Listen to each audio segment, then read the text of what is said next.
Hi everyone. In this lecture we will discuss about the functions of ecosystem. Now the major function of the ecosystems are divided into the two parts. The first one is energy transfer,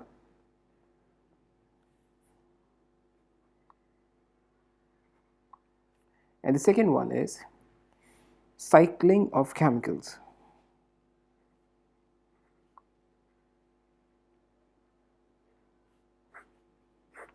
Now the cycling of the chemicals we have already discussed into the flow of matter that we have discussed in the previous chapters. It's just similar to that, flow of matter. In the energy transfer, the main method of this is done via food chain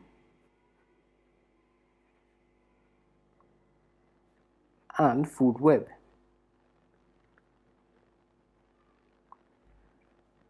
Now we'll talk about the food chain.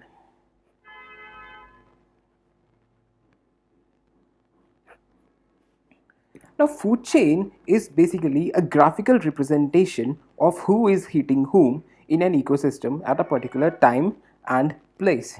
So in short, we can say that a food chain is a graphical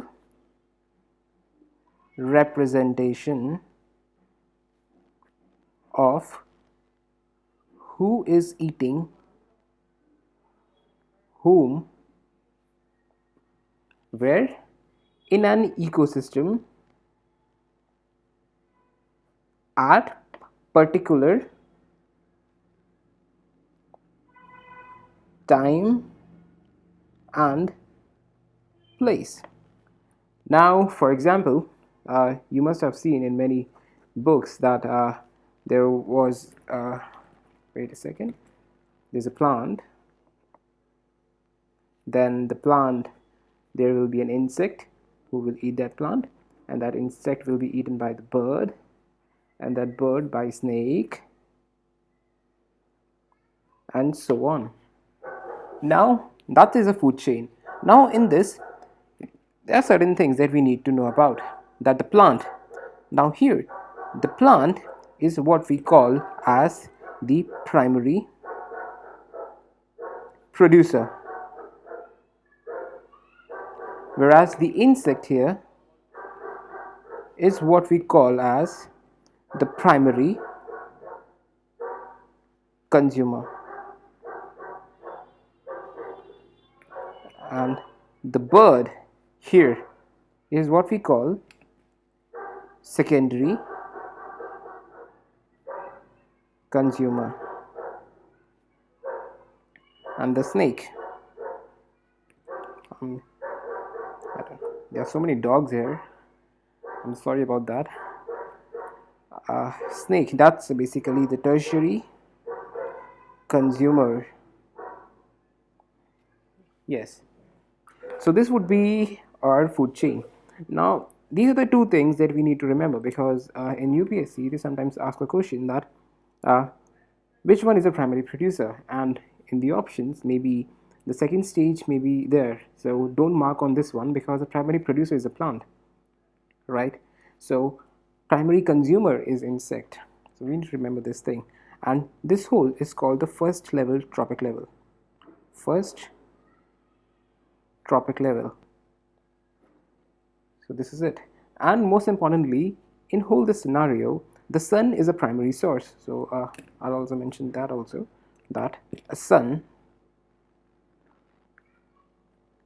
is a primary source in this whole picture. Now it is, we have discussed already that the food chain exists of the two types, that is, the grazing is the one in which all the plants and everything starts from that, the primary producer itself. And second one is basically the detritus. The detritus is those which begin from the detritus, that is a detrivore, basically, which feed on the dead organic matter. So that can be the primary producer. rely on those. And here it began from detritus, and this detritus, you can give an example of this also, like earthworm. Yes, earthworm is a perfect example for this. Now there's another thing that if you read the GI hypothesis, that's actually an hypothesis which says that the food chain is limited, and as per that, the more energy is at the initial level, and if there is more energy at the initial level, the longer will be the food chain. And for that, the Lindemann gave the rule of the 10% law. Let me write it here. The 10% law. What does it basically says is that when we move from, for example, this is a stage 1, this is stage 2, this is stage 3. When we move from one stage to another, or you can say level also, we will lose the 90% of energy and only the 10% is transmitted. 10%, 10%. For example, if I have 1000 units of energy here, and then if I get here, only 100 units of energy will be transferred, and here only 10 units of transfer. So it's pretty much clear that if there is more energy at the primary level, or the initial stages, the longer will be the food chain. So this is what the Lindemann has said, and this is what mentioned the GI hypothesis also. So apart from that you need to know are the three basic terms, and apart from that, there's one more thing. There is a concept of called bioaccumulation and biomagnification. So let's talk about the bioaccumulation and biomagnification. Now, as we have discussed, there is a food chain, level 1, level 2, level 3. Now just imagine if one animal has consumed some chemicals here. So like, for example, like the grass, right? There are pesticides on the grass. Now the deer eat whole lot of those grasses, and the deer will have the chemicals now. Now the lion will eat that deer. The lion will also have some chemicals now. So in this case, we see that there is a bioaccumulation, means that on each level there will be some amount of chemical which has been consumed by that particular species. So each and every level we say as bioaccumulation, means it is accumulating itself in us. That's the bioaccumulation. Here itself there is a bioaccumulation, and when these chemical transfer from one level to another, they keep on multiplying themselves, right? So if I have, the one deer consumes 10 units of the grass pesticides, now that lion will not only eat that one deer, it will eat 10 other deers also, right? So the chemicals keep on increasing. So if we go through across the trophic levels, the biomagnification will increase. So this is where we say that biomagnification will occur. So this is biomagnification, right? So I hope you are not getting confused in these two words. So bioaccumulation take place at a particular trophic level. Let me write it here. Take place at particular trophic level, whereas biomagnification take place across the trophic levels.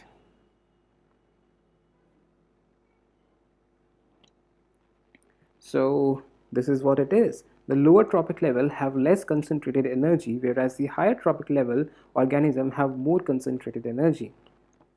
Now when we talk about these things, there are three important concepts that we should know about. The first one is that's called primary productivity of an ecosystem. Now, this primary productivity of an ecosystem is what we define it as the rate at which the energy produced by primary producer via photosynthesis. So, it is a rate at which energy is produced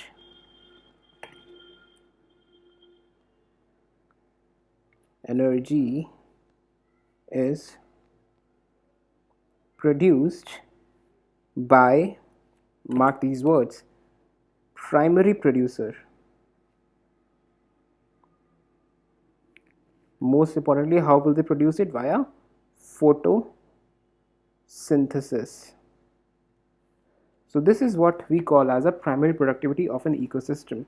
So remember this thing. Maybe they can ask you in an MCQ that what does it actually means. So that's an important thing. The second thing is basically the gross primary productivity. Gross primary productivity. Now, this can be defined as the total amount of biomass, means total amount of biomass which has been created by whom? By primary producer. So there will always be a primary producer in all these cases. Primary producer, right? By primary productivity itself. It is expressed in the form of, you can also write this thing, kilocalorie per centimeter square per year. This is what the gross primary productivity is. That is the total amount of biomass which has been created by the primary producers. The third thing that we need to know about is what we call net primary productivity.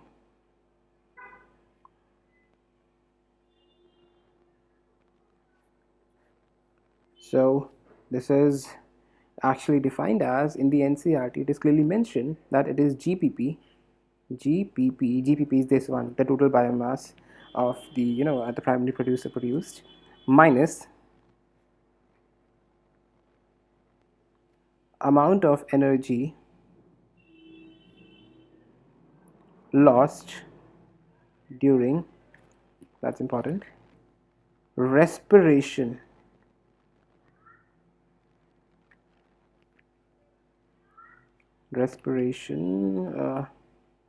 by primary producer, right? Remember this word because that's really important, that it is through a respiration. When we also talk about that, you're going to ask that if the 10% rule applies, where is the rest of the 90% of the energy gone? So when we move from one level to another, the 90% has been gone into the respiration, because the mitochondria is a powerhouse, and because of the respiratory and the respiration, not the digestive, the ATP production is done by respiration, and that is the reason why the 90% has been released and consumed by that organism at that particular level. So remember this word, respiration. It's more important than anything else here. So that is the main things that we need to know about the food chain and everything. Thanks.